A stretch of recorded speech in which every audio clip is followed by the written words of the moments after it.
বাতাস এবং ফুয়েল ঢুকতেছে। ফুয়েল মানে কি? এটা অকটেন হইতে পারে, পেট্রোল হইতে পারে, সিএনজি হইতে পারে, এলপিজি হইতে পারে। এটার ভিতরে এখন ঢুকতেছে। এটা কিভাবে ঢুকে আসলে? এটা হচ্ছে ফুয়েল ইনজেক্টর। এই ফুয়েল ইনজেক্টর দিয়ে এইটার ভিতরে ফুয়েলটা বাতাসের সাথে মিক্স হয়ে এই সিলিন্ডারের ভিতরে ঢুকতেছে। ঢোকার পরে কি ঘটে? পিস্টনটা যখন উপরের দিকে উঠলে ফুয়েলটাকে এবং বাতাসটাকে সে কম্প্রেসড করে, প্রেসার ক্রিয়েট করে।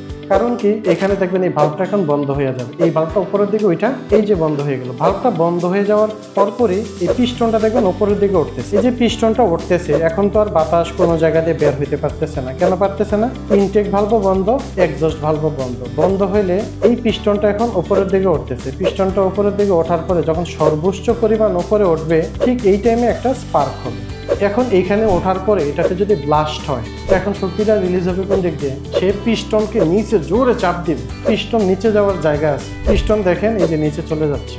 তো পিস্টনটা হচ্ছে এদিক দিয়ে নিচে গেলে এই যে কানেক্টিং রডটাকে ধাক্কা দিল, কানেক্টিং রড না আবার এই ক্রেঙ্কশেপকে ধাক্কা দিল। ক্রেঙ্কশেপের গঠনটা এমন, এটাকে একদিক দিয়ে চাপ দিলে এটা আরেক দিক দিয়ে উপরে ওঠে।